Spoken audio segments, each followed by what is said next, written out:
नमस्कार। जैसा कि विदित है, पिछले कुछ दिनों से उत्तर क्षेत्र सांस्कृतिक केंद्र संस्कृति मंत्रालय भारत सरकार पटियाला केंद्र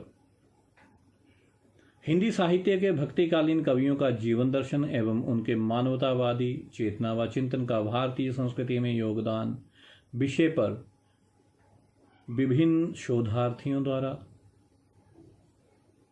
उनके विचार इस मंच के माध्यम से रख रहा है। इसी कड़ी में कृष्ण भक्त कवि छीत स्वामी के विशेष संदर्भ में मैं वीरेंद्र शर्मा वीर आपके सामने अपने विचार रख रहा हूं। मुझसे पहले भी भक्ति काल के बारे में विस्तृत बातें विभिन्न कवियों द्वारा रखी जा चुकी हैं, किंतु जब हम छीत स्वामी जी की बात करते हैं तो भक्ति काल के बारे में बात ना की जाए ये भी बेमानी होगा। हालांकि मैं विस्तृत रूप में मैं नहीं जाऊंगा, संदर्भ के रूप में थोड़ी थोड़ी बातें जो है वो आपके सामने रखूंगा। हिंदी साहित्य का भक्ति काल 1375 विक्रमी संवत से 1700 विक्रमी संवत तक माना जाता है। ये युग भक्ति काल के नाम से विख्यात है और हिंदी साहित्य के श्रेष्ठ यानी कि स्वर्ण युग के नाम से भी इसे जाना जाता है। समस्त हिंदी साहित्य के श्रेष्ठ कवि और उनके द्वारा रचित उत्तम रचनाएं इसी युग में लिखी हुई प्राप्त होती हैं। भक्ति काल की विशेषताएं भी कुछ इस प्रकार से हैं कि कीर्तन भजन आदि के रूप में भगवान का गुण आदि का इसमें जो है वो वर्णन किया जाता है। गुरु के महत्व पर बल दिया जाता है। भक्ति का भावना की जो प्रधानता इस काव्य में मिलती है, आडंबरों का विरोध किया जाता है, समन्वय की भावना पर बल दिया जाता है और अपने मन के उद्गारों को जो है वो कवि काव्य रूप में हम सबके सामने रखता है।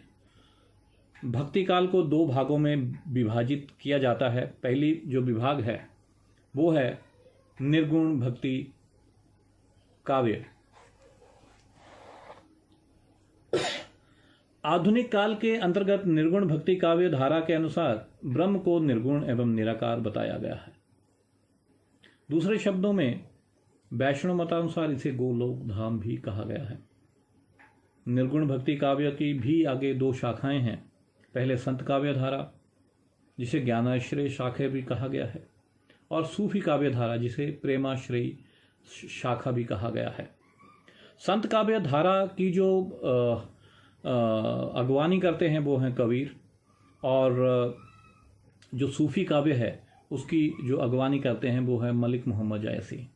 अब हम आगे आते हैं तो बात करते हैं सगुण भक्ति काव्य धारा की। सगुण धारा के अंतर्गत हमारे कवियों ने ईश्वर के काल्पनिक स्वरूप की व्याख्या की है तथा उसे अपने साहित्य में बखूबी चित्रित भी किया है। सगुण भक्ति काव्य धारा की भी आगे दो शाखाएं हैं। पहली राम भक्ति शाखा और दूसरी कृष्ण भक्ति शाखा। राम भक्ति शाखा के अंतर्गत राम को आराध्य मानकर कवियों ने अपने मन की बात की है, रचनाएं लिखी हैं, जबकि कृष्ण भक्ति शाखा में कृष्ण जी को आराध्य मानकर। कृष्ण भक्ति शाखा के प्रमुख कवि हैं सूरदास, कुंभन दास, परमानंद दास, कृष्णादास, गोस्वामी, गोविंद स्वामी, चतुर्भुज दास, स्वामी हरिदास, वल्लभाचार्य, विठलनाथ, हरि व्यास देव, हित हरिवंश, ध्रुवदास, मीराबाई, रसखान और गदाधर भट्ट तथा छीत स्वामी आदि। जबकि राम भक्ति शाखा के प्रमुख कवि हैं गोस्वामी तुलसीदास। आज हम जैसे कि मुझे आदेश हुआ है मैं बात कर रहा हूं कृष्ण भक्ति शाखा के प्रमुख कवि अष्टछाप के सदस्य छीत स्वामी जी की।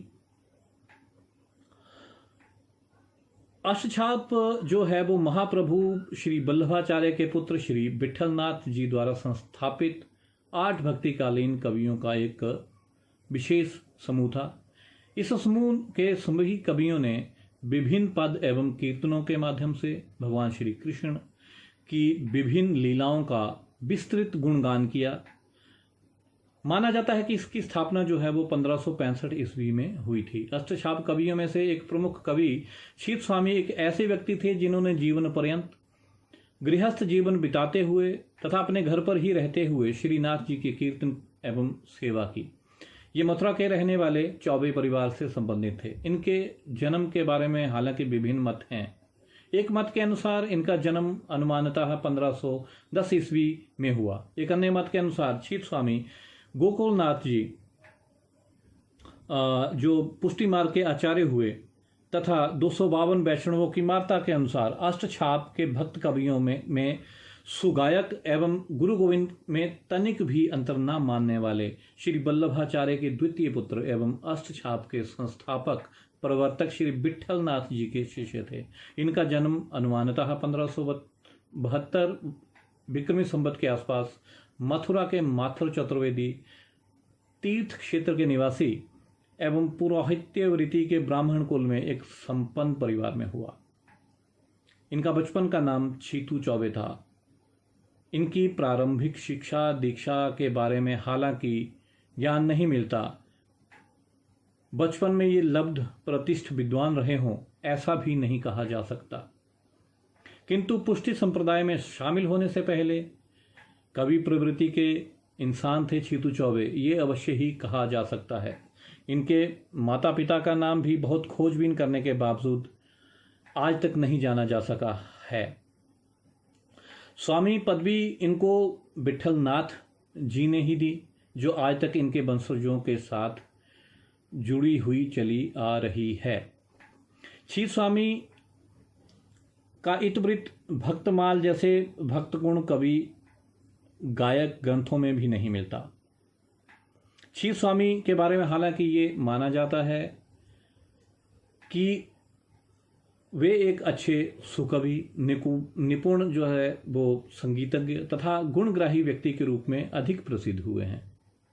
संप्रदाय कल्पद्रुम के अनुसार ये समय 1592 विक्रमी संवत मथुरापुरी से दूर नए बसे गांव गोकुल गांव में गोस्वामी श्री विट्ठलनाथ के समृद्ध रूप में विराजने तथा स्वपुष्टि संप्रदाय के नाना लोकरंजक रूपों और उसके सुंदर सिद्धांतों को सजाने संवारने का था।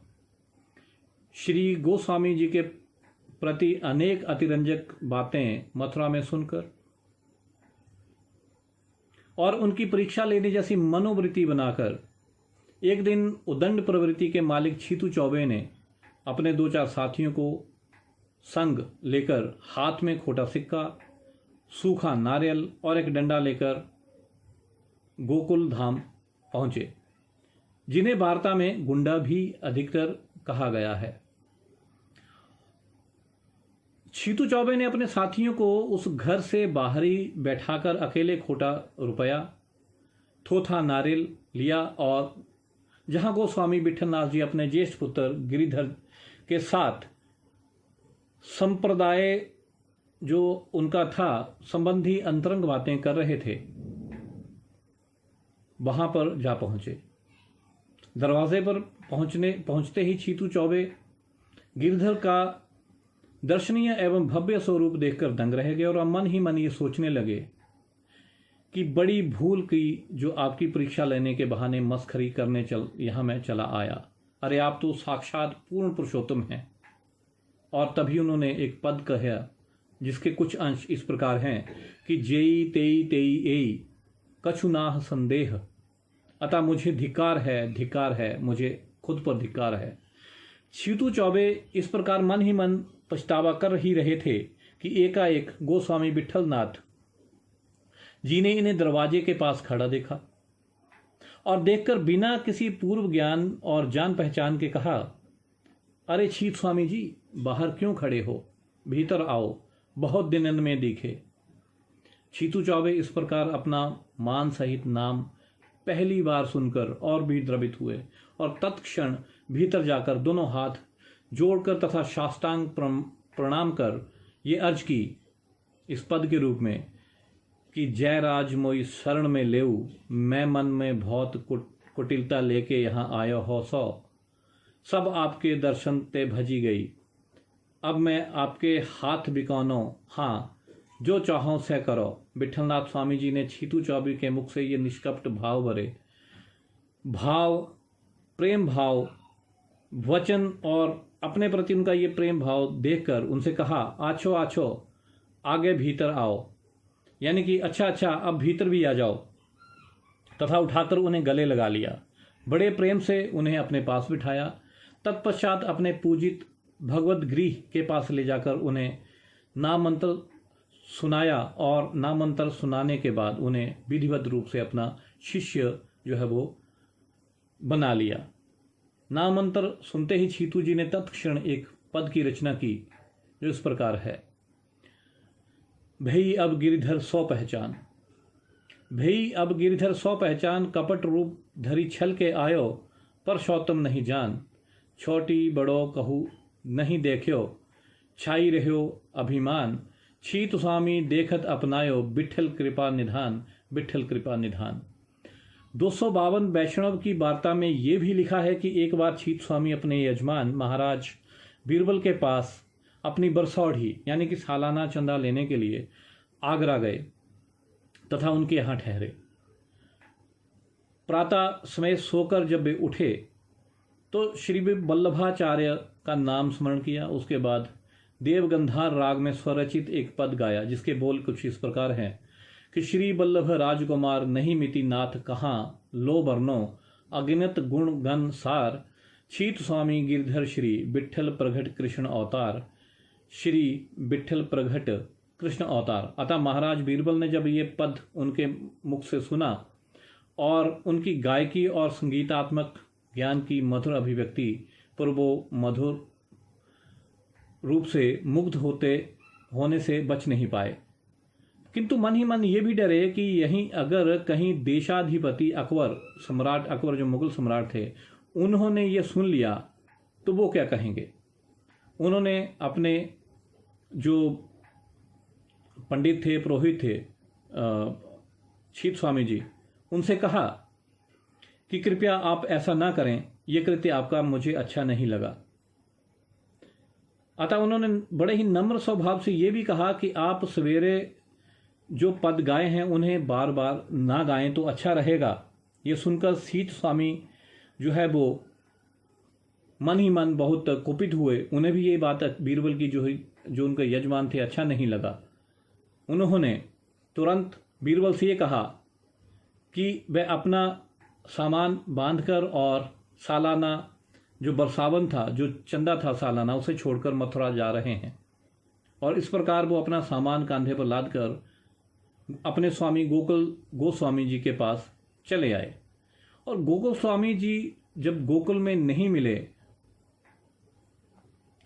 तो उन्हें वहां ना पाकर दर्शनार्थ गोवर्धन पर्वत पर चले गए और वहां उनके दर्शन किए। गोस्वामी जी ने उनसे उनके आगरा जाने का समाचार पूछा तो उन्होंने सारा वृतांत हूबहू जो है अपने गुरु के सामने रख दिया। संप्रदाय में यह भी मान्यता है कि छीत स्वामी गोस्वामी विठ्ठल जी की शरण में संप्रदाय कल्पद्रुम के अनुसार जो कही जाती है 1592 ईस्वी में आए होंगे। अष्टछाप के अन्य कवि कृष्णदास अधिकारी, नंददास, चतुर्भुज दास से पहले शायद या इसके बाद में। यह समय 1628 ईस्वी का है कि जब इनके बारे में कुछ लिखित मिलता है। और 1696 में जयपुर राज्य की एक गद्दी विशेष शेखावत शाखा के अज्ञातनामा राजा से दान स्वरूप 20 बीघा जमीन जो छीत स्वामी हैं उनसे प्रसन्न होकर के उनको दिए जाने का भी प्रमाण मिलते हैं। छीत स्वामी जी के सेव्य ठाकुर श्याम जी, श्री कृष्ण जी का नया मंदिर तथा मंदिर के पास वाला श्याम घाट भी बनवाया जाना जो है वो इन्हीं संदर्भों में हमें मिलता है। जयपुर राजस्थान से 16 कोस दूर ताएपीर गांव के पास बाणगंगा के किनारे धलेरा गांव में छीत स्वामी जी के बारे में भी वर्णन मिलता है। और वहां पर 1702 ईस्वी में एक सुव्यवस्थित पट्टा यानी कि प्रमाण पत्र भी मिला है। छीत स्वामी जी के निधन के बारे में ये कहा जाता है कि श्री गिरिधर जो हुए उनके गुरु, और जो 130 भवनामृत कृति के अनुसार 1642 विक्रमी संवत में कि गोस्वामी विठलनाथ जी के निधन का समाचार सुनकर गोवर्धन में जब वो थे, बिरहन सातों रूप धरे पद गाते गाते हुआ था। वो अपने गुरु का जो जाना था वो नहीं सह पाए थे, ये संसार छोड़ जाना जो था वो नहीं सह पाए थे। तो इस तरह से जो था वो विठलनाथ जी के बारे में अलग अलग जो मत हैं वो मिलते हैं। विठलनाथ जी के जो एक पद मिलता है जिसमें उन्होंने गुरु को जो है महान कहा है, बताया है, वो कुछ इस प्रकार है कि हम तो श्री विठलनाथ उपासी, सदा सेवो श्री बल्लभ नंदन, का करो जाई काशी, का करो जाई काशी। मतलब उन्होंने भगवान शिव से भी जो है वो ऊपर अपने गुरु को माना है। हालांकि छीत स्वामी कृत कुछ विशेष साहित्य हमें लिखित में नहीं मिलता।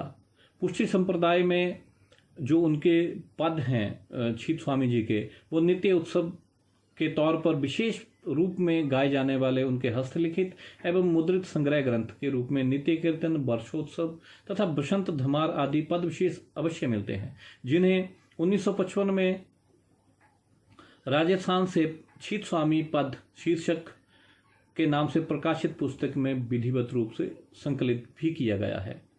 इनकी कीर्तित रचनाओं में जो है वो कुछ पद जो है जो इस प्रकार सम्मिलित किए गए हैं। पहला है वर्षोत्सव पद संग्रह, जैसे कि उसमें शामिल किए गए मंगलाचरण, राधाष्टमी बधाई, रास, गोक्रीड़ा, श्री गोसाई बधाई, बसंत जो है वो धमार, फाग यानी कि होली, फूल मंडनी, हिंडोरा, पवित्रा, राखी। इस विषय पर कुल पदों की संख्या जो छीत स्वामी जी के मिलते हैं 67 हमें मिलती है। मैं इनमें से एक जो पद है मंगलाचरण, उसके ऊपर कुछ एक पद रखना चाहूँगा आप सबके सामने संदर्भ के रूप में कि राधिका रवन गिरिधरन गोपीनाथ, राधिका रवन गिरिधरन गोपीनाथ, मदन मोहन कृष्ण नटवर बिहारी, रास क्रीड़ा रसिक बब्र जजुबती, प्राणरपति सकल दुख हरण को गजनी गणनीचारी, सुख करण जगत करण नंद नंदन नवल, गोपपति नारी बल्लभ मुरारी, छीत स्वामी सकल जीवु उधरण हित, प्रगट बल्लभ सदन दनुहारी, प्रगट बल्लभ सदन दनुहारी। राधाष्टमी के उपलक्ष्य में वो लिखते हैं कि सकल भुवन की सुंदरता वृषभानु गोप के आईरी, जाको जससु गावत शिव मुनि जनन निगम चतुर्मुख बाईरी, और नवल किशोरी रूप गुण श्यामा कमलासी ललचाईरी, प्रगटय पुरुषोत्तम श्री राधा विविध रूप बनाईरी, उमगय दान देत विपन्नी को जसु जो रह्यो जग छाईरी, और छीत स्वामी गिरिधर, छीत स्वामी गिरधर को चैगय जुग जुग ये जसु गायरी, जुग जुग ये जसु गायरी।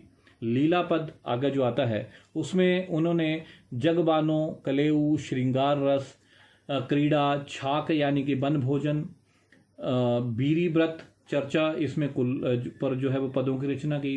इन पदों की कुल जो संख्या है वो 106 है।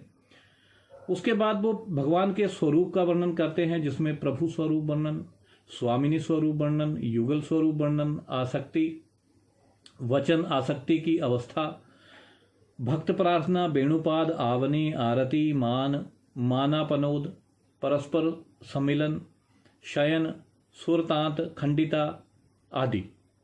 इस खंड में कुल 67 पद जो है हमें प्राप्त होते हैं, जिन्हें वर्षोत्सव विभाग में सम्मिलित किया गया है। प्रकीर्ण पद, आश्रय, बिनती, महात्मा आदि। श्री महाप्रभु जी, श्री गोसाई जी, श्री गिरिराज जी, श्री यमुना जी, श्री बलभद्र जी, महात्म्य विशेष सभी में संगीत, सौंदर्य, ताल और लय तथा स्वरों का एक रागनिष्ठ मधुर मिश्रण छीत स्वामी जी की रचनाओं में देखा जा सकता है। इस प्रकरण में कुल 28 पद हैं। इसके अलावा कुछ फुटकर पद भी हमें मिलते हैं। प्रोफेसर कंठमणि शास्त्री जी के अनुसार यूं तो रचना काव्य शैली में इतनी सर्वोत्कृष्टता जो है वो नहीं है जितनी कि अष्टछाप के अन्य कवियों में। हम बात कर रहे हैं छीत स्वामी जी के रचना काव्य की, कि वो उनमें उतनी सर्वोत्कृष्टता नहीं है जितनी कि अष्टछाप के अन्य कवियों में। किंतु आलोचना की तरंग में प्रस्तुत पद साहित्य को निम्न स्तर पर भी कदापि उद्घोषित नहीं किया जा सकता। ये निर्विवाद है कि छीत स्वामी कवि हृदय लेकर कीर्तन खुशबू का चयन करते हैं, संगीत ताल और मधुर स्वर में के सूत्र में उन्हें पिरोकर भगवान को ढूंढते हैं और भक्त मानव की मानस की लीला अनुभूति के उन्मुक्त रूप से प्रवाहित कर रस सागर में उन्हें समर्पित कर देते हैं। ये निश्चित ही कहा जा सकता है कि अष्टछाप साहित्य के आर्थिक अध्ययन में इस कटु सत्य को अप्लाई नहीं किया जा सकता कि इन पद रचनाओं में वर्ण्य विषय की पुनरुक्ति है या नहीं है।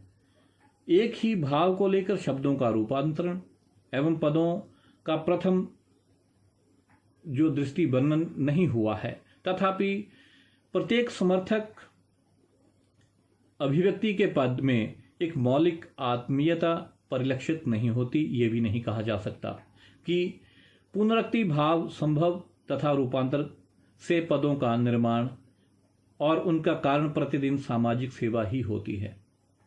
इस विषय पर इस समय 2 पद विशेष रूप से मैं आप सबके साथ साझा करना चाहूँगा। एक गुरु गोविंद को है और एक श्री कृष्ण जी को समर्पित है। पहला पद देखिए कि विनती करत गहे धन गवैया, विनती करे करत गहे धन गवैया, वृंदावन तेरे बिसु सोनो बसंत तिहारी छैया, मैं तो नंद गोप को छोरा कहत सवै नंदरैया, छीत स्वामी गिरिधरन सांबरे परो, पिया मैं तेरे पैया, पिया मैं तेरे पैया। श्रीनाथ सुमिर मन मेरे, भय निहाल सकल सचु पाए जा, पर कृपा दृष्टि करी हेरे, जहाँ जहाँ गाढ़ परती, भक्तिन को तहाँ तहाँ प्रगट पालक हो मेरे, छीत स्वामी गिरिधरण श्री, बिट्ठल पूर्ण करत मनोरथ तेरे, बिट्ठल पूर्ण करत मनोरथ तेरे। इति प्रकीर्ण छीत स्वामी पद संग्रह समाप्त अस्ति। छीत स्वामी जी पर जितना मिल पाया संक्षिप्त समय में मैं आपके सामने रखने की कोशिश करी है, और इसके लिए जिन संदर्भ ग्रंथों का सहारा लिया है उनका वर्णन ना किया जाए तो बेमानी होगा। पहला संदर्भ ग्रंथ हिंदी साहित्य का दूसरा इतिहास, डॉक्टर वचन सिंह राधाकृष्ण प्रकाशन दिल्ली से। दूसरा संदर्भ ग्रंथ छीत स्वामी जी के संदर्भ में हिंदी साहित्य का इतिहास, जिसके संपादक हैं doctor Nagendra, national publishing house नई दिल्ली। ये इसका द्वितीय संस्करण रहा। तीसरा जो रहा वो रहा हिंदी साहित्य का इतिहास, आचार्य रामचंद्र शुक्ल जी द्वारा, प्रकाशन संस्थान नई दिल्ली। और चौथा और अंतिम जिसमें काफ़ी विस्तृत चर्चा जो है वो छीत स्वामी जी पर की गई है, अष्टछाप के जो एक महत्वपूर्ण कवि हैं, वो है प्रोफेसर कंठमणि शास्त्री जी राजस्थान से, जिन्होंने सन 1955 में छीत स्वामी पद के नाम से जो है वो पुस्तक लिखी, तो जो शोध ग्रंथ लिखा। इस प्रकार से और भी कई होंगे जिन्हें खोजा जाना बहुत ज़रूरी है, क्योंकि छीत स्वामी के बारे में ये भी प्रचलित है कि वो दिमाग से नहीं दिल से लिखते थे, और उनके जो तार थे लिखते उसमें उनके गुरु तथा श्री कृष्ण से सीधे जा मिलते थे। इस प्रकार अभी तक जो मैं कह पाया हूँ इसी बात को आगे बढ़ाया जाना बहुत ज़रूरी है। मुझे अपने बात रखने का इस मंच पर मौका मिला, इसके लिए मैं उत्तर क्षेत्र सांस्कृतिक केंद्र पटियाला, संस्कृति मंत्रालय, भारत सरकार का बहुत बहुत आभारी हूँ। जय भारत, नमस्ते भारत।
ਅਸੀਂ ਤੁਹਾਡੇ ਸਾਹਮਣੇ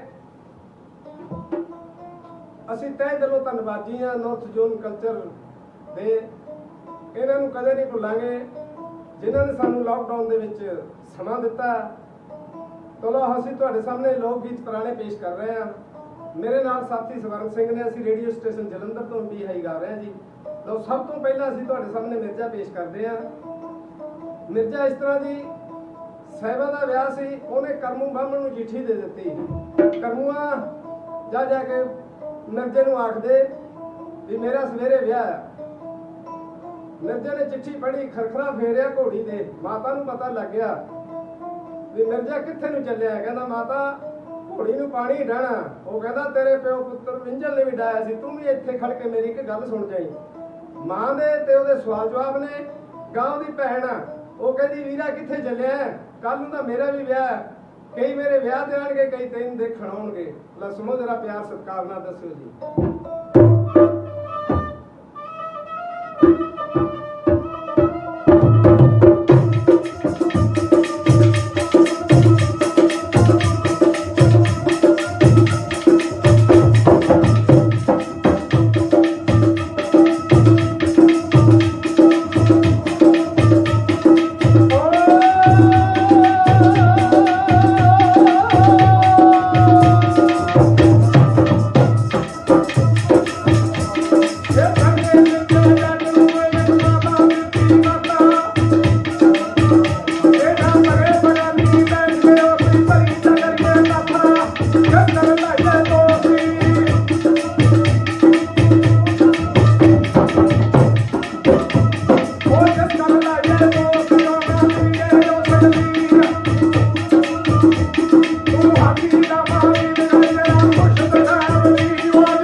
ਜਦੋਂ ਦੇਖਿਆ ਤੇ ਅੱਗੇ ਚੰਦਲਾ ਦੀ ਬਰਾਤ ਦਾ ਉਹਨੂੰ ਪਤਾ ਸੀ ਵੀ ਅੱਜ ਚੰਦਲਾ ਨੇ ਬਰਾਤ ਲੈ ਕੇ ਆਉਣਾ।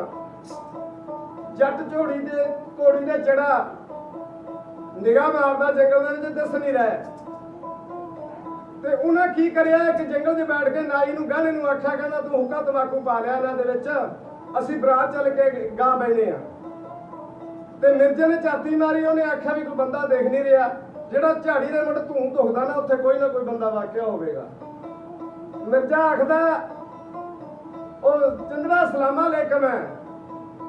ਉਹਨੇ ਆਖਿਆ ਵਾਲੇਕੁਮ ਸਲਾਮ ਹੈ। ਆਓ ਮਿਰਜ਼ਾ ਕਿੱਧਰੋਂ ਆਇਆ, ਕੌਣ ਹੈ? ਕਹਿੰਦਾ ਤੂੰ ਦੱਸ ਪਹਿਲਾਂ ਤੇਰੀ ਕਿੱਥੇ ਦੀ ਤਿਆਰੀ ਹੈ, ਆ ਸੰਦੂਕ ਚੱਕੀ ਹੈ, ਕੀ ਹੈ ਇਹਦੇ ਵਿੱਚ? ਉਹ ਕਹਿੰਦਾ ਜੀ ਸਾਡਾ ਸਿਆਲ ਦਾ ਜੇਵਰ ਹੈ, ਇਹਦੇ ਵਿੱਚ ਪਿੰਨੀਆਂ ਨੇ। ਤੇ ਮਿਰਜ਼ਾ ਆਖਦਾ ਯਾਰ 4 ਪਿੰਨੀਆਂ ਦੇ। ਮਿਰਜ਼ੇ ਨਾ ਕਰ ਦਿੱਤੀ।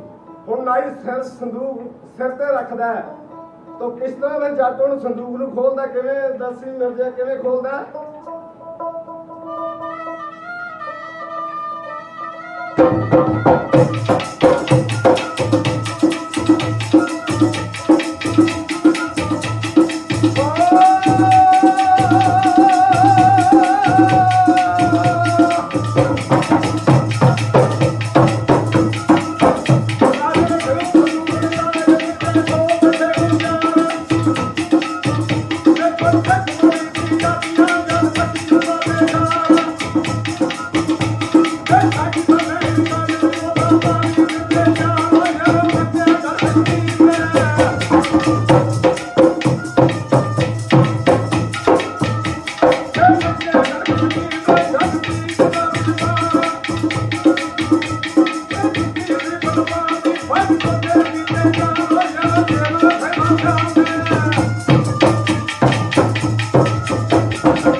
ਤੁਸਾਂ ਕੱਲ ਤੁਹਾਡੇ ਦਾਦੇ ਨੇ ਚੰਦੜੀ ਧਾਰ ਕੇ ਲਿਆਂਦੀ, ਉਹ ਚੋਂ ਤੂੰ ਸਾਰੇ ਚੱਦਰ ਜੰਮ ਪਏ।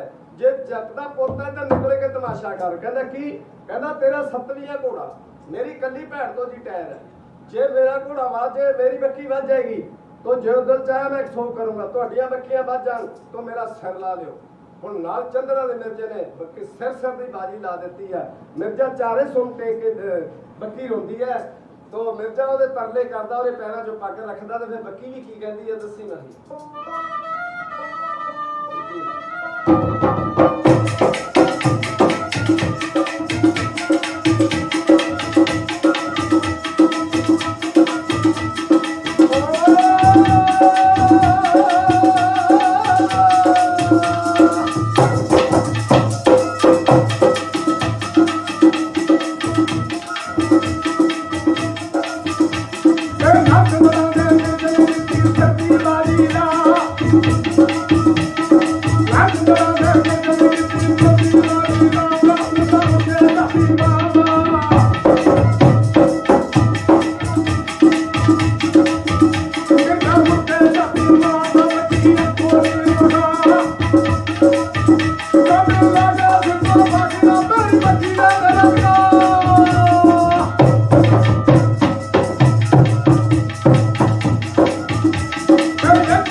ਉਹ ਜੋ ਗਿਆ ਸਿੱਧਾ ਮਾਸੀ ਬੀਬੋ ਦੇ ਘਰ ਵੜ ਜਾਂਦਾ ਤੇ ਮਿਰਜੇ ਨੇ ਕੀ ਕਰਿਆ, ਇੱਕ ਗੁਆਂਢਾ ਘਰ ਮਿਸਤਰੀ ਦਾ ਸੀ, ਉਹਨੇ ਆਖਿਆ ਮਿਸਤਰੀ ਜੀ ਮੈਨੂੰ 3 ਕਿੱਲੀਆਂ ਘੜ ਦੋ। ਕਹਿੰਦਾ ਕੀ ਕਰਨਾ, ਕਹਿੰਦਾ ਰਾਤ ਨੂੰ ਮੱਝਾਂ ਦੇ ਕੱਟੂ ਖੁੱਲ ਜਾਂਦੇ ਆ। ਹੁਣ ਕਿੱਲੀਆਂ ਕਢਾ ਲੀਆਂ ਨੇ, ਨੰਗੀਆਂ ਤਲਵਾਰਾਂ ਦੇ ਪਾਰੇ ਨੇ ਸਾਹਿਬਾ ਸਿਆਲ ਦੀ। ਹੁਣ ਮਹਿਲਾਂ ਤੇ ਚੜਦਾ ਤਾਂ ਕਿਸ ਤਰ੍ਹਾਂ ਚੜਦਾ,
ਲੋ ਜੀ ਹੁਣ ਤੁਹਾਡੇ ਸਾਹਮਣੇ ਇੱਕ ਸੀ ਮਿਰਜ਼ਾ ਤੋਂ ਹੋਰ ਕਿੱਸਾ ਲੰਬਾ ਹੁੰਦਾ।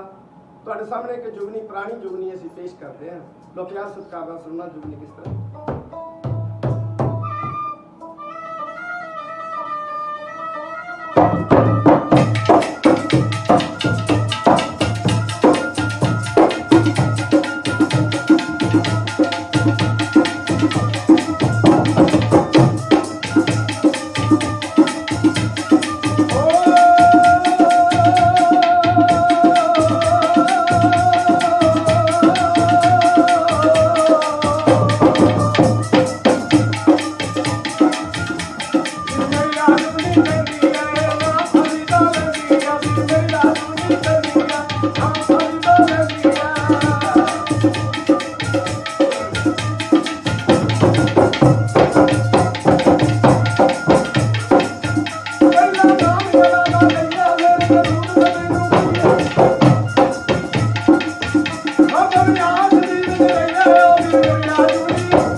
लोक गीत पेश कर रहे हैं।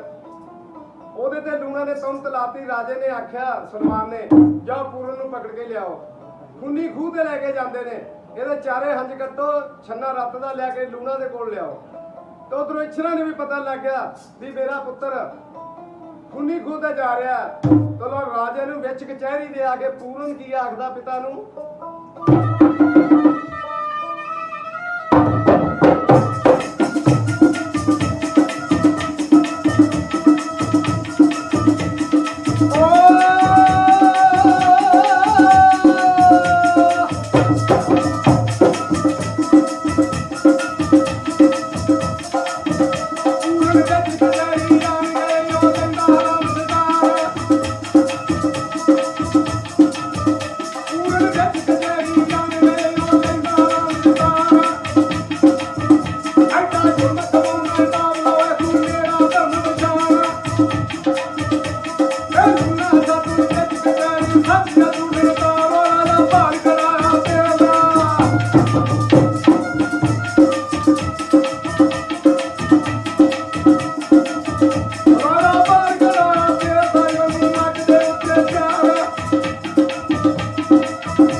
जात मेरी बारिया माता पूर्ण मेरा नाम वो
नमस्कार, आदाब, सत श्री अकाल। मैं रैगनी बजाज चंडीगढ़ से। मुंशी प्रेमचंद द्वारा लिखित कहानी जो मैं आपको सुनाने जा रही हूँ उसका नाम है बड़े घर की बेटी। कहानी शुरू होती है गौरीपुर गांव से। गौरीपुर गांव में बेनी माधव सिंह नाम के एक जमींदार रहते थे। वैसे तो वह बहुत ही धन धान्य संपन्न थे।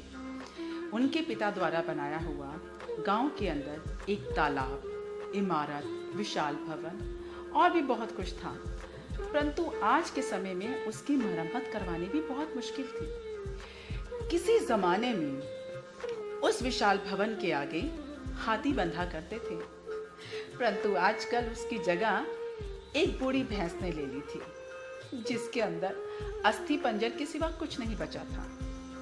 पर शायद दूध बहुत देती थी, इसलिए हर कोई वहां खड़ा रहता था थोड़ी थोड़ी देर बाद दूध लेने के लिए। बेनी माधव सिंह की आय कुछ ज्यादा नहीं थी, परंतु फिर भी पुश्तैनी मकान था। उनके 2 बेटे थे, श्रीकंठ और लाल बिहारी, और दोनों ही एक दूसरे के विपरीत। जहां तक श्रीकंठ की बात थी, वो बहुत ही प्रतिभावान, गुणीवान और मेधावी थे। उन्होंने बीए की डिग्री हासिल करने के लिए अपने शरीर का त्याग कर दिया, या यूं कह लीजिए कि उन्होंने अपने शरीर को कांतिहीन बना दिया और नेत्र भी कमजोर कर लिए। और वहीं दूसरी ओर लाल बिहारी, खूबसूरत, बाला, सजीला, नौजवान, चौड़ी छाती। लाल बिहारी दिन में कम से कम 2 सेर दूध पी जाता था। और दूसरी ओर श्रीकंठ, उनकी आयुर्वेदिक औषधि में बहुत अधिक रुचि थी, इसलिए कलकत्ता और लाहौर के वैद्यों से वो अक्सर पत्राचार करते थे। और कभी कभी तो उनके कमरे से खरल की मधुर ध्वनि भी सुनाई देती थी। श्रीकंठ बीए डिग्री के अधिपति होने के बावजूद भी कोई खास रुचि नहीं रखते थे अंग्रेजी सभ्यता में। उनका पूरा रुझान भारतीय संस्कृति, सभ्यता, इसी को बढ़ाने में ही लगा रहता था। अब आप रामलीला की बात ले लीजिए। रामलीला से तो हम सब ही परिचित हैं। जैसा कि आप जानते हैं, रामलीला से तो हम सब परिचित हैं। और रामलीला के दिनों में हम कितने उत्साहित होते हैं, क्योंकि श्री राम की गाथा देखने को मिलती है। रावण वध, लंका का दहन, कितना कुछ होता है। ठीक इसी प्रकार गौरीपुर भी श्रीकंठ ने रामलीला का काम शुरू किया था, या यूं कहिए कि वे रामलीला के जन्मदाता माने जाते थे। और हर साल कोई ना कोई पात्र निभाते थे, क्योंकि उनकी अपनी सभ्यता के प्रति बहुत रुचि थी। उनका मानना था कि जो औरतें सम्मिलित परिवार में रहना नहीं चाहती या अपनी रुचि नहीं रखती हैं, वह जाति, देश, समाज सबके लिए हानिकारक है। उनकी इस बात से गांव की काफी लड़नाएं उनसे घृणा करती थी। और तो और कई औरतें तो उन्हें अपना दुश्मन भी मानती थी, और इस बारे में उनकी पत्नी भी उनके साथ राय नहीं रखती थी। उसका मानना भी यही था कि यदि सब कुछ करने के बाद भी परिवार में शांति नहीं होती और कलह कलेश रहता है, तो इससे अच्छा है कि अपनी खिचड़ी अलग पकाई जाए। और श्रीकंठ बिल्कुल विपरीत थे। श्रीकंठ की पत्नी आनंदी एक उच्च कुल की बेटी थी। उनके घर एक हाथी, 3 कुत्ते, बाज, झाड़, फानूस, जो सब एक अच्छे भोग्य पदार्थ होते हैं, वो सब उपलब्ध थे। या यूं कहिए कि उच्च घराने की आदत थी। आनंदी के पिता एक जाने माने जमींदार थे। नाम था भूप सिंह। बहुत ही सरल, सौम्य स्वभाव के व्यक्ति थे। आनंदी उनकी चौथी बेटी थी। वैसे ईश्वर की कृपा से उनकी 7 बेटियां थीं, और सब की सब स्वस्थ पली। पर दुर्भाग्य से उनके यहाँ एक बेटा ना था। आनंदी की तीनों बहनों का विवाह भूप सिंह ने बहुत ही धूमधाम से किया था। और इतने धूमधाम के बाद भूप सिंह को एहसास हुआ कि वह 15 से 20 हजार रुपए का कर्जाई हो गया। अब वह आनंदी का विवाह तो करना चाहते थे, परंतु कर्जा लेकर नहीं। आनंदी बहुत ही खूबसूरत और गुणवान थी, और वैसी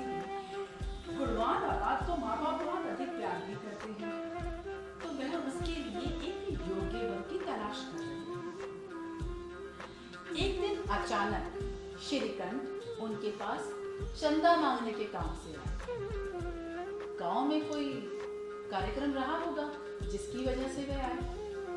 जब वे चंदा मांगने उनके पास आए तो भूप सिंह उनके स्वभाव से बहुत प्रभावित हुए। उन्हें बिठाया, खिलाया, काफी समय उसके साथ निकाला। तो वह इतने प्रभावित हुए कि उन्होंने आनंदी का विवाह श्रीकंठ से कर दिया। अब श्रीकंठ खुशी से फूले न समा। पर ये क्या, जब आनंदी विवाह कर आई तो वो देखकर सब कुछ अचंभित रह गई, क्योंकि जिस टीम टाम की उसे आदत थी ऐसा तो यहाँ कुछ भी देखने को नहीं था। बेचारी आनंदी, जब उसने यहाँ आकर देखा कोई खिड़की नहीं, दीवारों पर कोई तस्वीर नहीं, और तो और वो जो रेशमी स्लीपर लेकर आई थी उसे कहाँ रखती। यहाँ तो कोई बाग बगीचा भी नहीं था। परंतु फिर भी आनंदी ने अपनी सेवा भाव और प्रेम से उस घर में अपने आप को ऐसे बसा लिया जैसे उसने कभी ये भोग्य पदार्थ देखे ही ना हो। एक दिन दोपहर को लाल बिहारी 2 चिड़िया लेकर आया और भावच को बोला, मांस पका दो। आनंदी खाना बनाकर उसका इंतजार कर रही थी, परंतु फिर भी लाल बिहारी के कहने पर आनंदी ने मांस पकाना शुरू करा। बर्तन में देखा तो घी पाव भर से अधिक ना था। अब बड़े घर की लड़की किफायत क्या जाने, सो घी उठाया और सारा मांस में उड़ेल दिया। और जब लाल बिहारी खाना खाने बैठा तो दाल में घी ना देखकर तुनक गया और बोला, दाल में घी काहे नहीं छोड़ा। आनंदी ने भी बड़े प्यार से कहा, पाव भर ही तो था, तो सारा का सारा हमने मांस में डाल दिया। जिस तरह सूखी लकड़ी जल्दी से आग पकड़ती है, उसी तरह शुदा से बावला इंसान भी बात बात पर तुनक जाता है।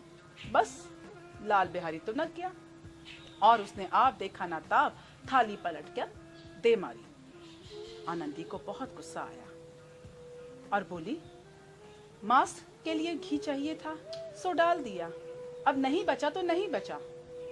पर लाल बिहारी कहाँ सुनने वाला था और तुनक कर बोला, हाँ, मायके में तो जैसे घी की नदियां बहती हैं। कोई भी स्त्री अपना अपमान बर्दाश्त कर सकती है, पर मायके के खिलाफ नहीं सुन सकती। आनंदी भी तुनक गई और बोली, मरा हाथी भी 9 लाख का होता है, इतना घी तो हमारे यहाँ नाई कहार ही खा लिया करते थे। बस इतना सुनने की देरी थी। अनपढ़ लाल बिहारी क्या जाने उसकी अपनी पत्नी साधारण जमींदार की बेटी थी और उस पर भी वो कभी कभी हाथ साफ कर लिया करता था। ठीक उसी प्रकार उसने आप देखा ना ताब और खड़ाऊ उठाकर भावच को दे मारी।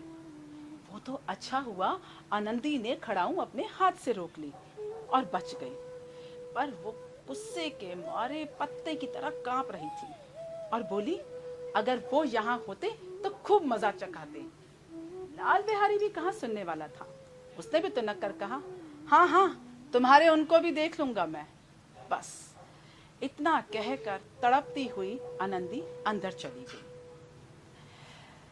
ये बात थी बृहस्पतिवार की और श्रीकंठ जो थे वो हर सप्ताह शनिवार को आया करते थे। आनंदी 2 दिन तक कोप भवन में रही और बाहर ही ना निकली, ना कुछ खाया ना कुछ पिया। शनिवार का दिन आया और श्रीकंठ वापस आए। जब भी श्रीकंठ वापस आते थे, गांव के सभी लोग उनको घेर कर बैठ जाया करते थे। ये बाहर से आते थे, इलाहाबाद से।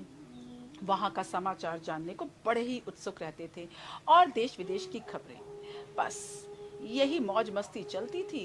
2-3 घंटे बीतते थे, उसके बाद ही श्रीकंठ फुर्सत पाते थे। पर इस बार आनंदी की हालत तो बहुत खराब हो रही थी। वो अंदर बैठी श्रीकंठ का इंतजार कर रही थी और जैसे ही श्रीकंठ इन सब से फुर्सत पाए तो लाल बिहारी ने कहा, भैया भावच को बोल दीजिए हमारे मुंह ना लगा करें। एकदम से श्रीकंठ ने उसकी ओर देखा और पूछा, क्या हुआ? पास बैठे बेनी माधव सिंह ने भी हामी भरी और कहा, बेटा बहू बेटियों का मर्दों के मुंह लगना अच्छी बात नहीं होती, इससे घर का नाश होता है। लाल बिहारी ने भी कहा, और नहीं तो क्या, हम कोई कुर्मी का हार हैं क्या जो हमको ऐसे नीच समझती है। श्रीकंठ ने फिर पूछा, आखिर ऐसा क्या हुआ है? तब लाल बिहारी बोला, अपने मायके को बहुत ऊंचा समझती है और हम सब ये बर्दाश्त नहीं कर सकते हैं, समझा दीजिएगा भावज को। श्रीकंठ ने सुना और अंदर की ओर चला गया।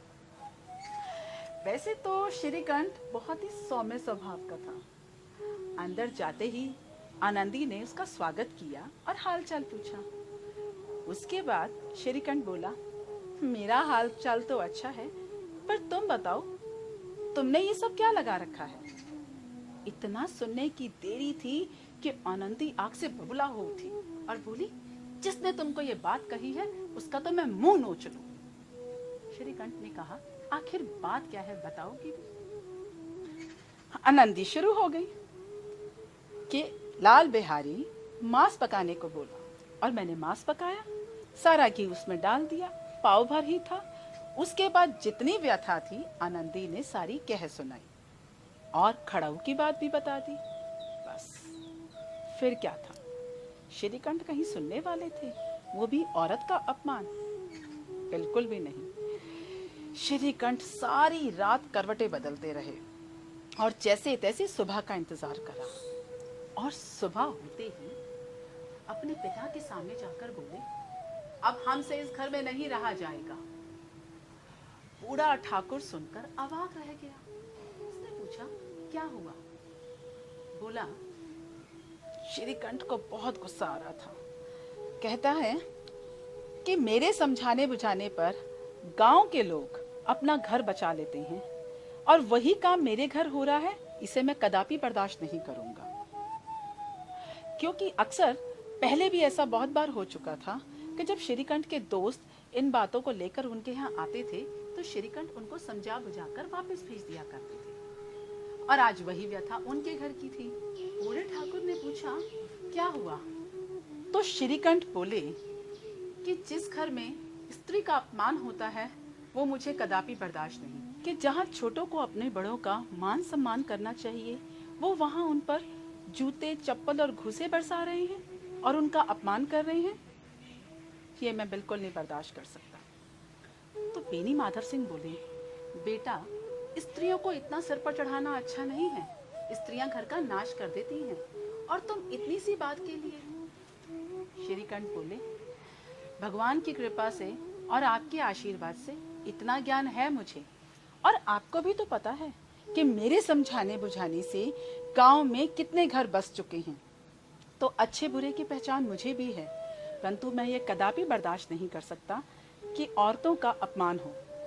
आपको तो पता है कि मैं सप्ताह के आखिरी दिन घर पर आता हूँ, मैं ठहरा नौकर।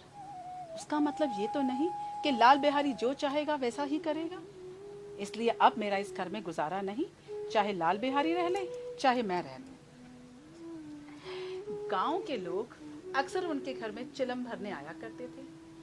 धीरे धीरे जैसे ये बातें गांव के कानों में पड़ने लगी, गांव वालों की तो खुशी का ठिकाना नहीं रहा, और जो औरतें आज तक श्रीकंठ को सिर्फ सौम्य और सरल स्वभाव में देखती थी, उन्हें ये देखकर बड़ी प्रसन्नता हुई कि आज वो अपने पिता के खिलाफ बोल रहे हैं, और उनकी मधुर वाणी सुनने के लिए किसी ना किसी बहाने से, कोई चिलम भरने के बहाने से, कोई रसीद दिखाने के बहाने से, और कोई सामान लेने के बहाने से उनके घर आने लगे।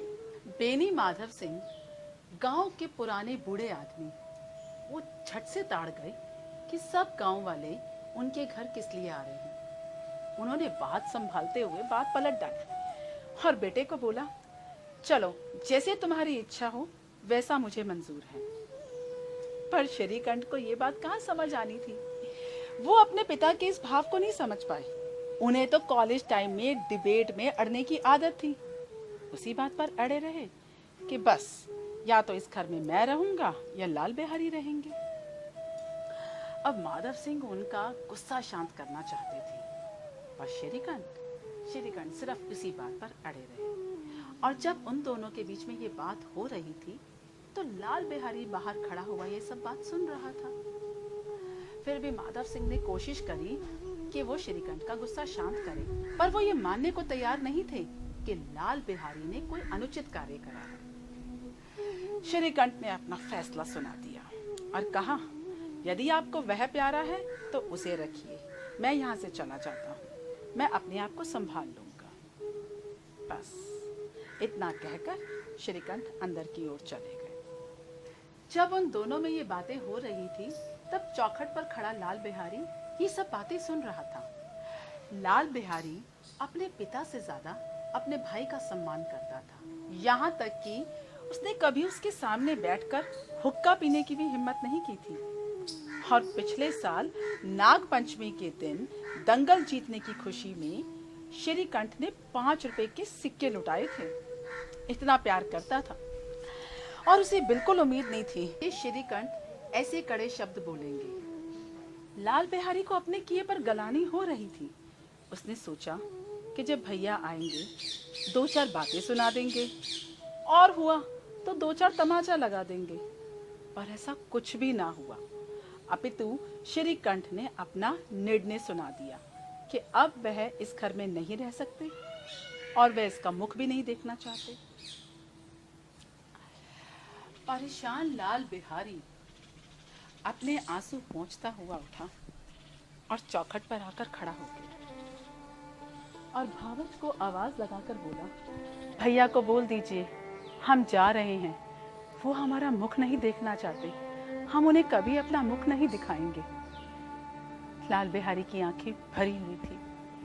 आनंदी यह सब देखकर बहुत ही परेशान हुई थी और मन ही मन सोच रही थी कि श्रीकंठ को इस तरह से गुस्सा नहीं करना चाहिए था। आनंदी सोचने लगी कि श्रीकंठ इतने क्रोधित क्यों हो गए और कहीं इसी क्रोधवश उन्होंने उसे इलाहाबाद चलने को बोल दिया तो वो क्या करेगी। अब वह मन ही मन बहुत पछता रही थी और चाहती तो थी कि ये सब रुक जाए, पर उसे समझ नहीं आ रहा था कि वो क्या करे। इतने में आके वो श्रीकंठ के पास बोली, लाला बाहर खड़े हैं, कहो तो भीतर बुला लो।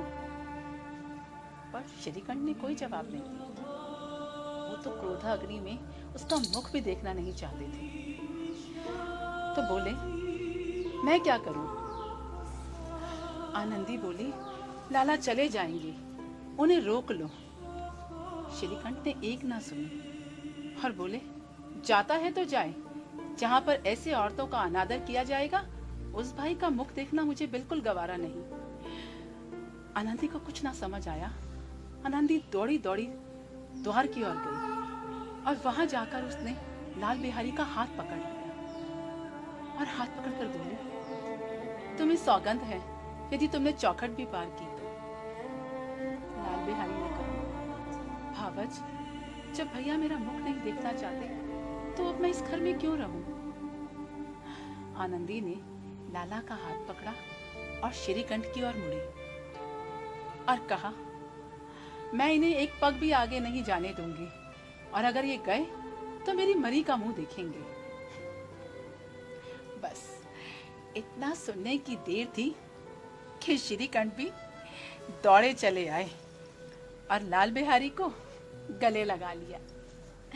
लाल बिहारी फूट फूट कर रोया और जैसे ही लाल बिहारी श्रीकंठ के गले लगे, इतने में वहां पर बेनी माधव सिंह भी आ गए और दोनों भाइयों को गले लगा देख बड़े ही प्रेम भाव से बोले, ऐसी होती हैं बड़े घर की बेटियां।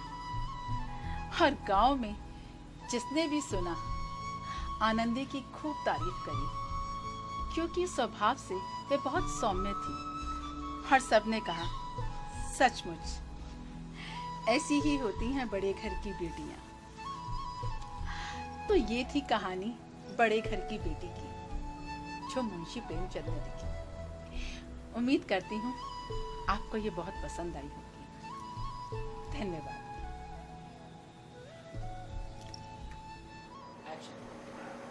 नमस्कार, मैं रजनी बजाज।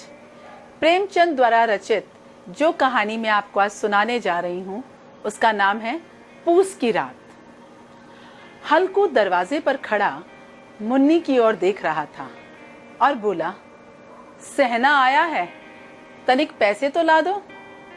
इतना सुनने की देर थी कि मुन्नी तुनक कर बोली, अरे पाई पाई जोड़कर हर 3 रुपए इकट्ठे किए हैं, अगर वही दे देंगे तो कंबल कहाँ से आएगा, उसकी रात कहाँ से कटेगी।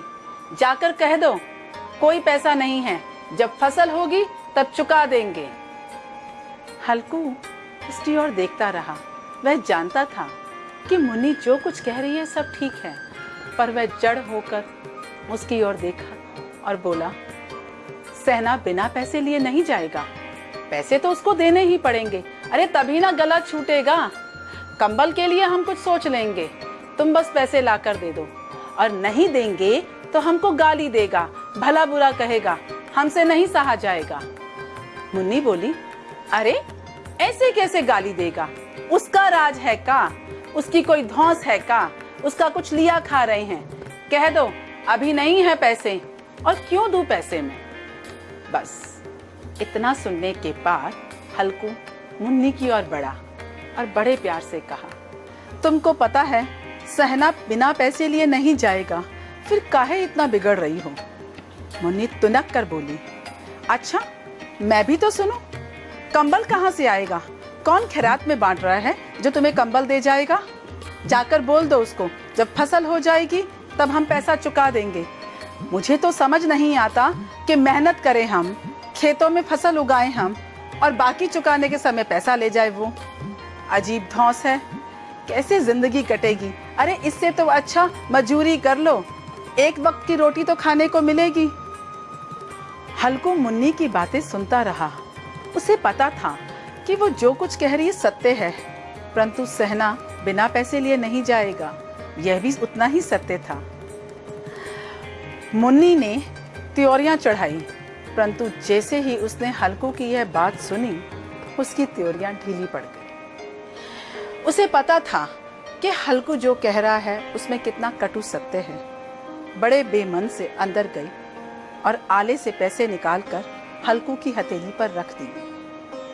हल्कू ने जैसे उन पैसों को देखा, बड़े भारी मन से द्वार की ओर चल पड़ा और उन पैसों को ऐसे देखता जा रहा था कि मानो अपना हृदय निकालकर किसी को दे रहा हो। उसे अपनी दीनता पर बहुत पछतावा हो रहा था कि कितनी मेहनत मजदूरी करके पाई पाई काट कर उसने ये पैसा इकट्ठा किया था।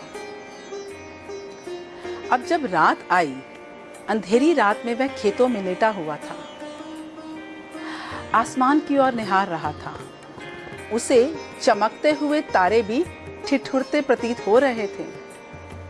क्या करे, बेचारा अपनी पुरानी चादर ओढ़े लेटा हुआ था, पर नींद थी कि आंखों में आने का नाम नहीं ले रही थी। इतनी ठंडी हवा जो चल रही थी, जो बिच्छू की तरह डंक मार रही थी, और साथ ही उसी खटोले के नीचे उसका अपना संगी साथी यानी कुत्ता, जिसका नाम जबरा था, वो भी बेचारा अपने मुंह को अपनी दोनों टांगों के बीच में दबाए कूं कूं की आवाजें निकाल रहा था। जब उससे ये ना रहा गया, तब उसने अपना हाथ बाहर निकाला और उसके ऊपर हाथ फेरते हुए बोला, तू यहाँ क्यों आ गया? तुझे किसने कहा था यहाँ आने के लिए? तुझे क्या लगा कि मैं यहाँ हलवा पूरी खाने आया हूँ? अब सह, इतनी ठंडी हवा चल रही है, कल से यहाँ आने की जरूरत नहीं है, घर ही रहना। हल्कू ने इतना कहा और कांपते हुए हाथ को अंदर कर लिया, पर दोनों को नींद कहाँ आने वाली थी। हल्कू उठा और जबरा को बोला, चलो चिलम जलाता हूँ। हालांकि इससे पहले 8 बार वह चिलम पी चुका था, पर नींद नहीं आ रही थी तो रात काटनी थी, इसलिए उठा और गड्ढे में से उसने आग निकाली और चिलम जलाने बैठ गया। उसे चिलम जलाता देखकर जबरा भी उसके पास आके बैठ गया। तो जबरे को बोला, चिलम पिएगा का? ठंड तो नहीं जाती, पर मन जरूर बहल जाता है। बेचारा जबरा उसकी ओर प्यार से देखता रहा और पूंछ हिलाता रहा। इसके बाद भी जब ठंड से सहारा ना मिला, तो हल्कू ने सोचा क्यों ना आग जलाई जाए। और इसी बात पर हल्कू उठा और पड़ोस के खेत में जाकर उसने कुछ पौधे उखाड़ने शुरू और सूखी पत्तियां इकट्ठी करके आग जलाने की तैयारी करने लगा। और जैसे ही वो सूखी पत्तियां लेकर आया, जबरा भी उसके साथ हो लिया और दोनों आग जलाकर बैठ गए। आग जैसे जैसे अपना ताप बढ़ाने लगी, बहुत मजा आने लगा। हल्कू ने अपनी दोहर उतार के साइड पर रख दी और साथ ही साथ उसने अपनी दोनों टांगे भी फैला ली, जैसे कि शीत हवा को चुनौती दे रहा हो कि अब जो तूने कुछ करना है मेरा कर ले। जबरा भी थोड़ी देर उसके पास बैठा रहा, पर अचानक जबरा को कोई आहट सुनाई दी और वह उस आहट की ओर भागा। उसे लगा कि कोई जानवर की आहट है, पर हल्कू वहां से नहीं उठा, क्योंकि वहां से उठना तो उसे जहर लग रहा था। और जैसे जैसे ताप बढ़ रहा था, उसे महसूस हो रहा था कि उसके अंदर जमा हुआ रक्त पिघल रहा है, जैसे हिम पिघलती है, और वह आग सेकने में मस्त हो गया। थोड़ी देर बाद हल्कू को कोई आहट सुनाई दी, जैसे कोई जानवरों का झुंड खेतों में आ गया। शायद नील गायों का झुंड रहा होगा जो खेतों में चरने आया है। पर अपने मन को समझाते हुए बोला कि नहीं, अगर कोई जानवर होता तो जबरा छोड़ता, अरे जबरा तो उसको नोच डालता। अपने आप को धोखा देता हुआ हल्कू वहां से नहीं उठा। उसे वहां से उठना तो मौत के समान प्रतीत हो रहा था। किसी तरह से अपने आप को धोखा देते हुए चादर ओढ़ के लेटा रहा। फिर थोड़ी देर बाद उसे चरने की आवाज सुनाई दी। फिर उसने सोचा, नहीं, मुझे धोखा हो रहा है। फिर थोड़ी देर बाद जब वो आवाज और तेज हुई, तब वह अपने आप को रोक ना सका। अब ना चाहते हुए भी मन मारकर वो वहां से उठा और जैसे ही 2-3 पग चला, ठंडी बयार, इतनी शीत लहर चली कि बस उसकी वजह से वापस आ गया और सोचा, अरे जाने दो ना, अगर कोनो जानवर होगा तो जबरा देख लेगा ना। बस यही सोचकर वो वहां पर आके चादर ओढ़कर लेट गया। जब वापस पहुंचा तो तब तक आग खत्म हो चुकी थी। बची हुई राख को हटाकर वहां की जमीन जो थोड़ी सी गर्म हुई पड़ी थी, उसके ऊपर लेट गया।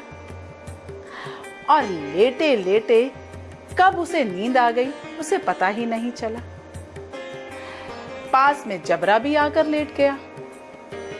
जब सुबह हुई और सूरज सिर पर चढ़ आया तो पास खड़ी मुन्नी एकदम से बोली, अरे ऐसे भी कोई सोता है जैसे तुम सोए हुए हो, अरे कब उठोगे? एकदम से हल्कू ने मुन्नी की आवाज सुनी तो हड़बड़ाहट करके उठ गया और पूछा, क्या हुआ है? मुन्नी बोली, तुम यहाँ पर कैसे सोए थे? अरे जाकर देखो, खेतों का सत्यानाश हो गया है। किस लिए आए थे तुम यहाँ पर? हल्कू को अपनी गलती का एहसास हुआ तो बहाना बनाते हुए बोला, अरे तुम्हें अपने खेतों की पड़ी है, अरे मेरे बारे में सोचो। अरे मेरे पेट में दर्द हो रहा था, पूरी रात मैंने कैसे काटी है मुझे पता है, और जैसे तैसे करके मरते मरते बचा हूं मैं। पर तुम एक बात बताओ, तुम क्या खेतों से आ रही हो? और मुन्नी बोली, चलो तो चलकर देखो हमारे साथ खेतों का हाल, अरे सारा खेत जानवर चर गए हैं। और हल्कू मुन्नी के साथ हो लिया। जैसे ही दोनों खेतों के पास पहुंचे और खेतों की दुर्दशा देखी तो मुन्नी बोली, हमारी तो सारी मेहनत पे पानी फिर गया है, अब क्या होगा? परंतु हल्कू मन ही मन मुस्कुरा रहा था और बोला, चलो मजूरी करके पैसा कमा लेंगे, एक बखत की रोटी खा लेंगे, पर कम से कम रात को यहाँ जागना तो ना पड़ेगा और हमें ठंडी से भी मुक्ति मिलेगी। तो ये कहानी थी पूस की रात की। आशा करती हूँ कि आपको ये कहानी पसंद आएगी। धन्यवाद।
नमस्कार।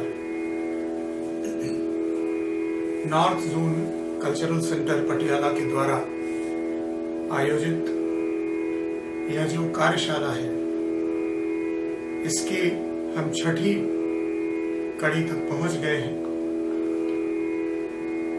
पिछले सोपान में मैंने कोमल स्वर कैसे निकालना इसके बारे में बताया, और अभी शुरुआत में जो मैंने राग बजाया वह राग भैरवी के नाम से प्रख्यात है, और उसमें कोमल स्वरों का प्रयोग होता है। इसमें रे, ग, ध और नी ये चारों स्वर कोमल होते हैं।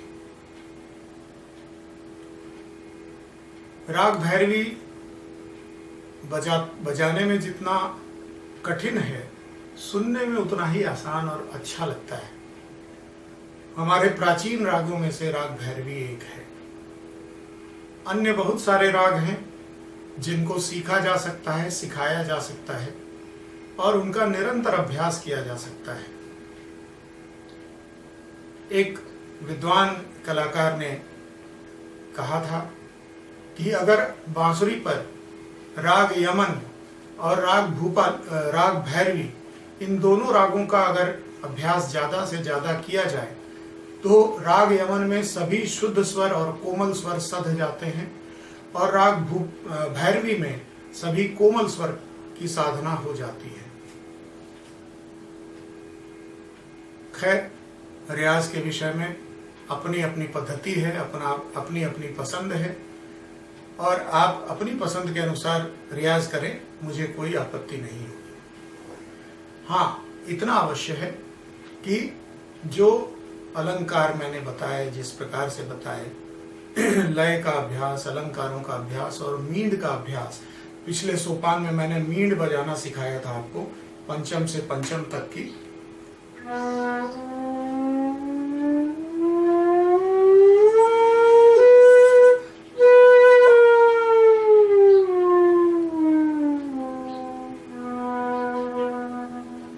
इसका भी निरंतर अभ्यास करें। ये आपको आपकी उंगलियों को एक कोमलता देगा, एक आसानी से ऊपर नीचे जाने के लिए आपकी उंगलियों को प्रेरित करेगा।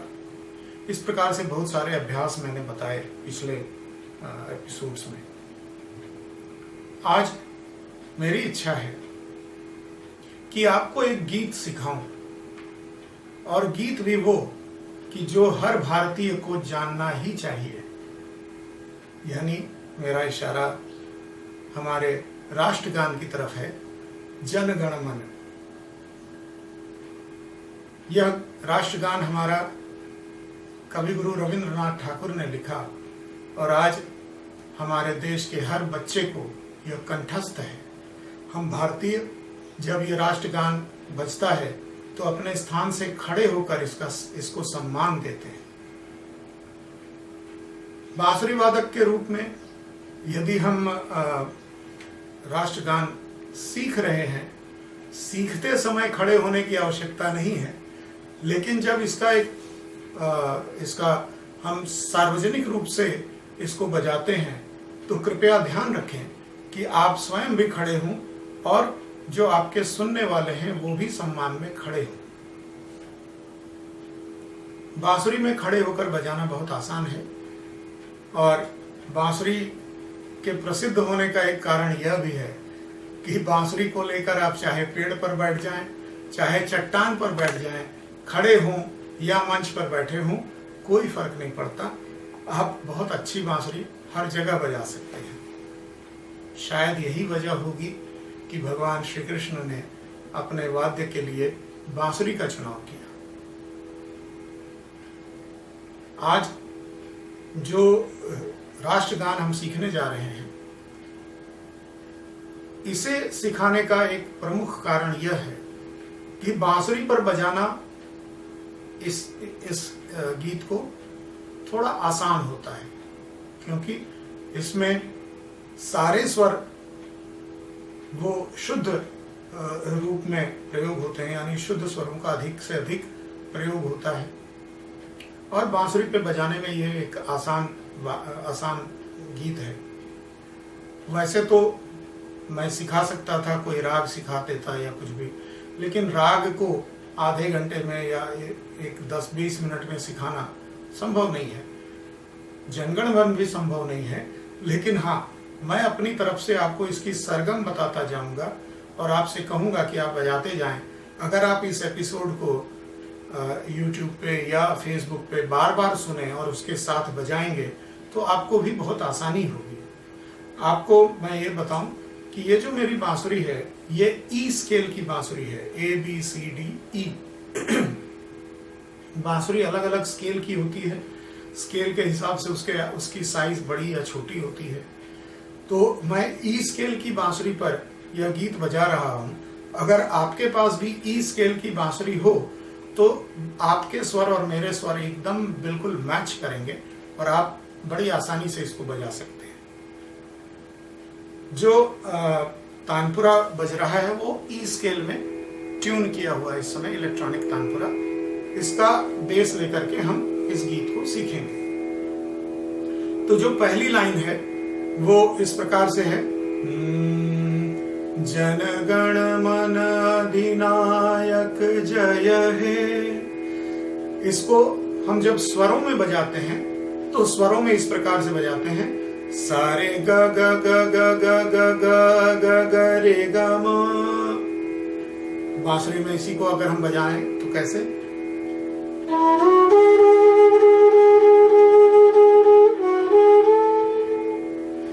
भारत भाग्य विधाता ग ग ग रे रे रे नी रे सा।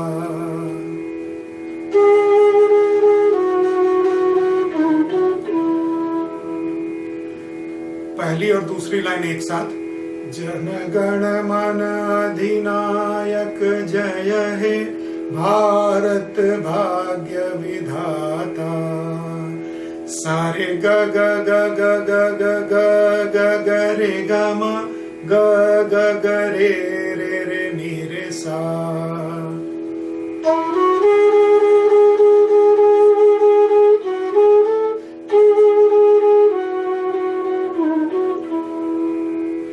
पंजाब सिंध गुजरात मराठा द्राविड़ उत्कल बंग, सा पा पा पा पा पा पा पा पा पा पा पा मा मा मा मा ग ग ग रे म ग।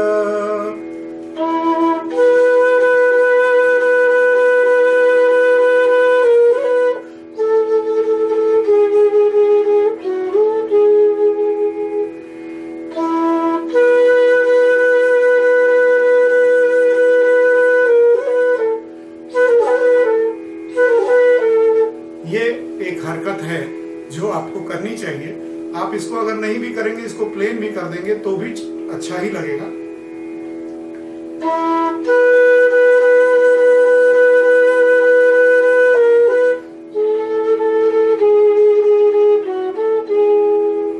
लेकिन जब हम राष्ट्रगान बजा रहे हैं तो उसको उसके असली रूप में ही बजाना चाहिए और जो उसकी नोटेशन है उसके हिसाब से प मा ऐसा कहा गया है, यानी प द प मा इसको बजाया गया है। अगर आप में क्षमता है तो प द प मा ये बजाना चाहिए।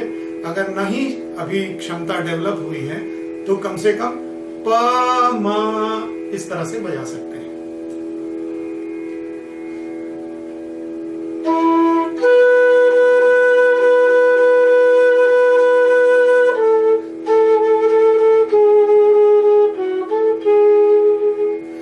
विंध्य हिमाचल यमुना गंगा उच्छल जलधि तरंग, ग ग ग ग ग रे प प प मा मा ग ग ग रे रे रे रे नी रे सा।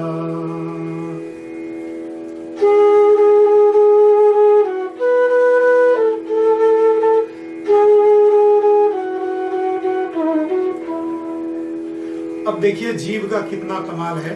उच्छल जलधिता, स्वर एक ही है, उसको हम अलग अलग कैसे करते हैं शब्दों को दिखाने के लिए। उच्छल जलधि तरंगा, तो जलधि जलधि त, तो इसको हम जीभ से दिखाते हैं।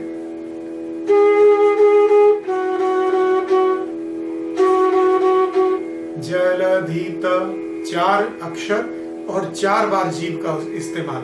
अगर हम जीभ का इस्तेमाल ना करें तो ये अच्छा नहीं लगेगा। आप देखिए,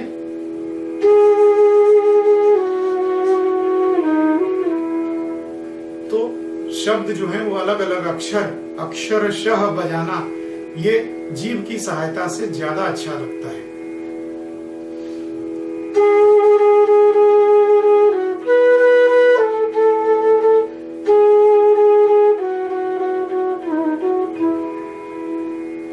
तव शुभ नामे जागे, ग ग ग ग ग ग रे ग मा,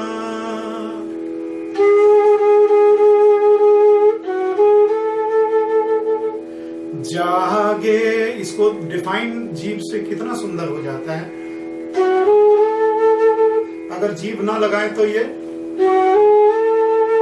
बहुत डिफाइन नहीं होता, तो जीभ का इस्तेमाल सही जगह पर करना चाहिए।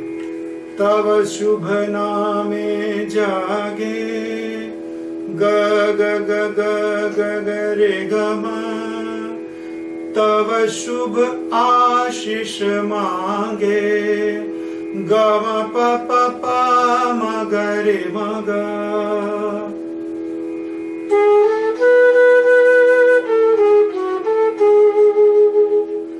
ग ग ग रे रे रे, गाहे तब जय गाथा, ग ग ग रे रे रे नी रे सा,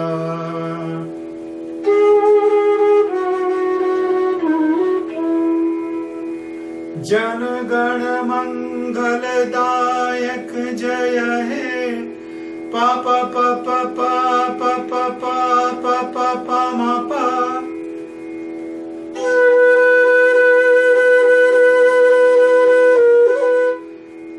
तीव्र म का प्रयोग है।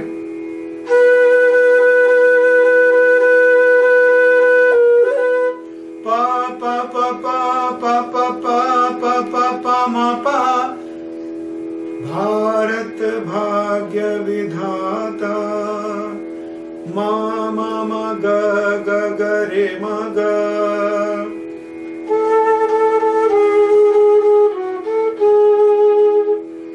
जय हे जय हे जय हे, नि नि सा नि ध नि प प ध,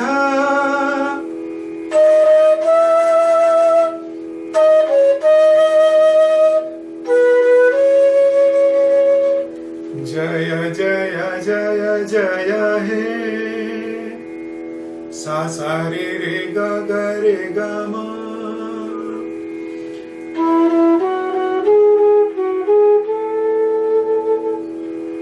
इस प्रकार से हम अपना नेशनल एंथम, राष्ट्रगान बजा सकते हैं बांसुरी पर।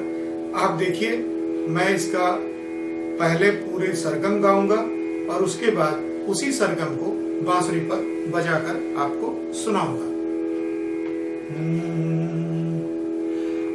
सारे ग ग ग ग ग ग ग ग ग रे ग मा, ग ग ग रे रे रे नी रे सा, सा पा प प प प प प प प प म म म म म ग ग ग रे म ग, ग ग ग ग ग रे प प प म म, ग ग ग रे रे रे रे नी रे सा, ग ग ग ग ग ग ग रे ग मा, ग म प प प म ग रे म ग, ग ग ग रे रे रे नी रे सा, प प प प प प प प प प प म प म म म ग ग ग रे म ग, नि नि सा नि ध नि प प ध,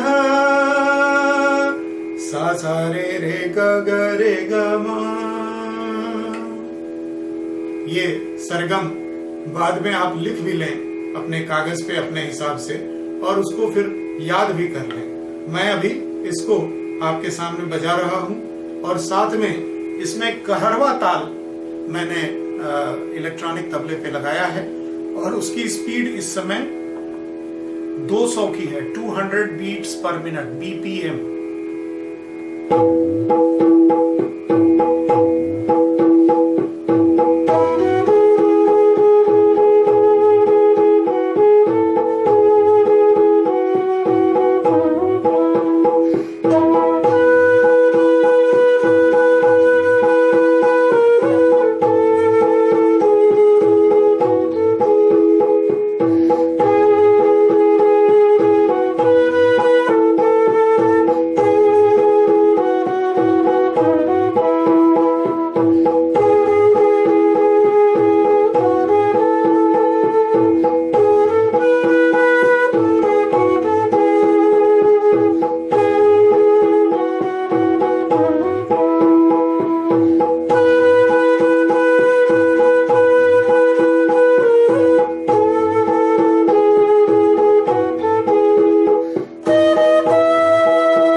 हमारा जो नेशनल एंथम है वो आप बजाने की कोशिश करें। मैंने बार बार सरगम बताई है उसकी, आप उन सरगम के अनुसार अपने बांसुरी पर उंगली खोलेंगे और बंद करेंगे तो यह गीत निकलेगा। मैंने जो अभी बजाया बांसुरी पर, उसके साथ उसको बजाते हुए उसके साथ आप बार बार प्रैक्टिस करेंगे तो ये आपका बहुत अच्छा सध जाएगा, अच्छा निकलेगा। और फिर इसका आप प्रयोग कहीं भी कर सकते हैं। आपकी उम्र चाहे जो हो, राष्ट्रगान तो सबके लिए है, सबको सीखना ही चाहिए। और फिर बाद में हम रागदारी को भी एक्सप्लोर करेंगे। आज इस छठी पादान को लेकर हमने जो पहली पादान से यात्रा प्रारंभ की थी उसका आज समापन है। रविवार को यानी कल हम कुछ अन्य विषयों पर लाइव बातचीत करेंगे और आपकी जो जिज्ञासाएं हैं उन जिज्ञासाओं का भी समाधान करने की कोशिश करेंगे। एनजेडसीसी का यह जो प्रयास है इसकी जितनी सराहना की जाए उतना कम है और मैं जितना कुछ हो सका उतना आप सबकी सेवा कर पाया। जो त्रुटियां हों उसके लिए क्षमा कीजिएगा। मैंने जानबूझकर कुछ भी नहीं किया है। अगर अनजाने में कुछ ऐसी गलतियां हुई हों तो मैं पहले से क्षमा चाहता हूं। आज एक बार फिर हम रिकैप करना चाहते हैं कि हमने अब तक क्या क्या सीखा। जो पहला एपिसोड था उसमें बांसुरी की हिस्ट्री के बारे में, बांसुरी का इतिहास और वर्तमान स्वरूप क्या है उसके बारे में हमने चर्चा की। दूसरे एपिसोड में हमने फूंक और उंगलियों का रखरखाव बांसुरी पर कैसे किया जाए उसके बारे में बातचीत की। अच्छे से फूंक कैसे निकले, सही ढंग से उंगलियां कैसे रखी जाएं, हाथों की रखरखाव कैसे किया जाए, इसके बारे में चर्चा की। तीसरे एपिसोड में हमने अलंकारों के बारे में सीखा। अलंकार 1 और अलंकार नंबर 2, ये 2 सीखे जो अलग अलग पर्पस को सॉल्व करते हैं।